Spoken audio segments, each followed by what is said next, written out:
What's good, squad? Back at y'all with another video. Today's topic is find your peace. It's important to find peace within your life in all areas. I know it can be hard sometimes because we all got a lot of things going on, responsibilities, situations, things that you're striving for, goals, whatever the case may be. You're working, you're dealing with different people and their emotions and what they got going on. We got family, you got a lot of stuff going on, but you got to find your peace, because when you find your peace, that's the best way to live your life, is peacefully. Now, it's not always going to be peaceful, but you should be striving to have the most peace in your life that you can, so that you can thrive. Because when you come into peace, that means that you can control your energy better. When you got a lot of stuff going on and you don't have any peace in your life, it's gonna have your emotions fluctuating all over the place. And then now you're gonna have way more issues than you need to have, because you're not simply taking the time to give yourself the relief from the everyday stressors that you're going through. You know what I'm saying? So it's important to create that peace in your life. You know what I'm saying? If you got situations or circumstances within your life, maybe people who aren't bringing you peace, you got to find a way to cut that out by any means necessary, so that you can live a quality life. But in order to find peace, in order to have your peace, you have to create inner peace first. So the real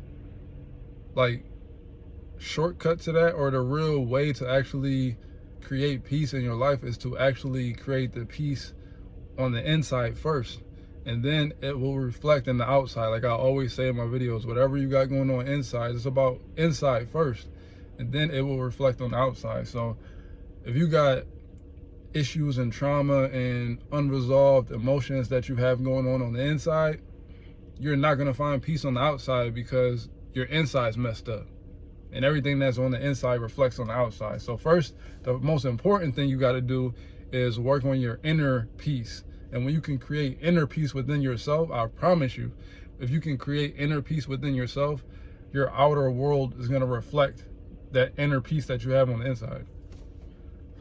So that's the first thing. So you got to do whatever it is. You got to, and that comes with facing your fears. That comes with facing yourself, because really whatever fears you got is really just you facing yourself. If you can face yourself and deal with whatever it is that you need to deal with on the inside, whatever issues you may have, if you can find a way to deal with that, whether you got to go to therapy, whether you got to talk it out with friends or family, whether you got to journal it down, write it in a pad, whether you got to release it through music or art or whatever your thing is, walks, whatever the case may be, however you release that, however you face that inner turmoil that you have, you got to figure out a way to do it. And by doing that, that's when it's going to make your life turn in a better direction, because you're going to create that peace. And it really does come down to tapping in with yourself.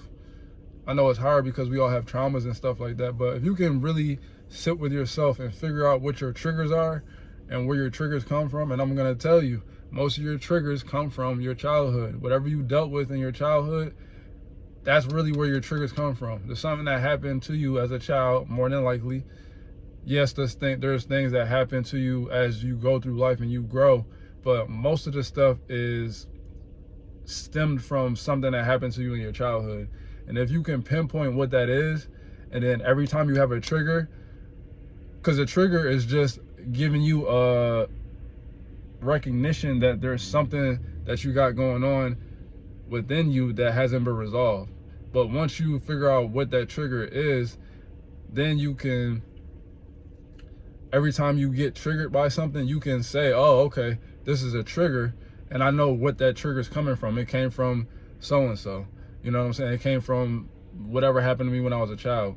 And then when you can pinpoint that, then you go back and you break down what it was that made you have that trigger, And then therefore you can figure out why you react certain ways in your adulthood and why you have certain habits, because it's based off of the triggers that you had, that you created from the experiences that you had that molded and shaped how you walk through life. You know what I'm saying? Because that's all a trigger is. A trigger is just when you get triggered, you react in a certain way,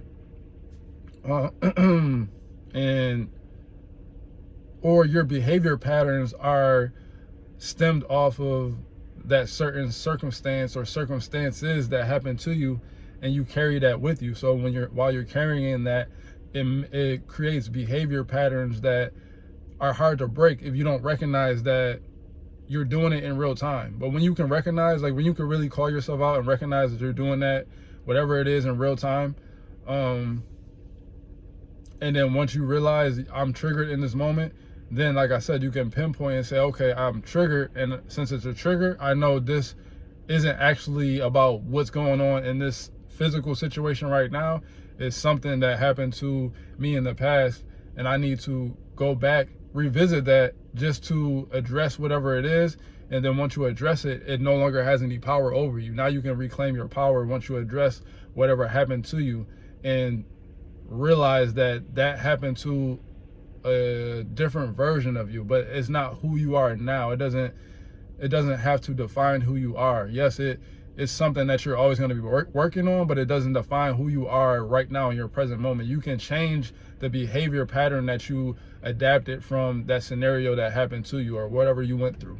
So when you face those that darkness and that shadow, like I always say, when you integrate your shadow side with your light and you combine the two, that's when you become your utmost powerful self, and therefore you go walk through life with more confidence and more assurance of who you are. You're more secure because now you know, like, okay, I faced those demons or those fears or whatever you want to call it, and I've overcome them. They don't control me anymore. I'm not reactive to the things that happen to me because some stuff is going to come up to where you might have a reaction, but you're going to catch it way quicker, as opposed to if you never work on it and you're just constantly in a state of reacting. Because if you're constantly in a state of reacting, then you're just in survival mode.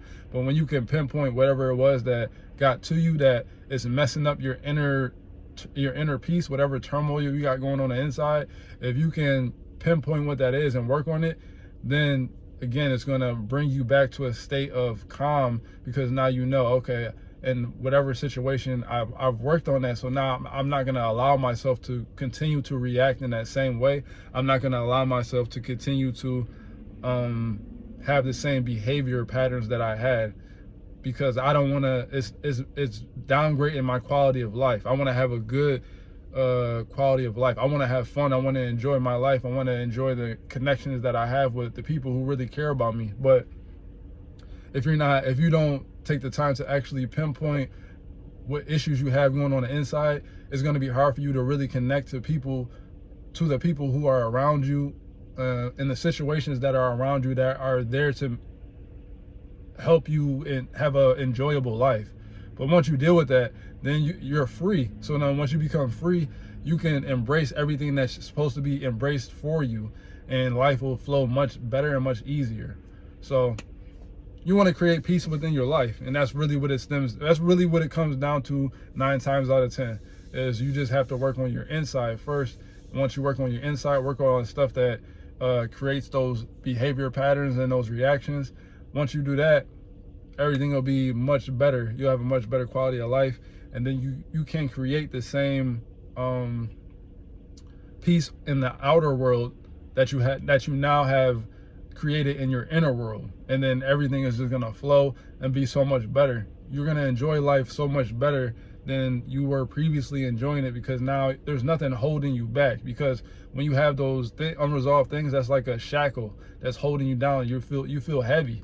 And once you actually address that stuff, you can release that weight off of you, and now you can move freely within your life and actually really appreciate everything that's there, instead of focusing on what the bad feelings that were holding you back. So that's just some words of wisdom from me, y'all. find that inner peace so you can create outer peace within your life, and then have a better quality of life, because life is beautiful, it's fun, and you should be enjoying it as much as you possibly can. You know what I mean? But all right, y'all. As I always say, I appreciate y'all coming through, hanging out with me, soaking up the knowledge. As y'all can see, it's nighttime. I don't really be doing these at night, but you know, it's nighttime. I'm about to go enjoy myself. I'm hoping that you're having a good day. I'm sending love out your way, and I'm out.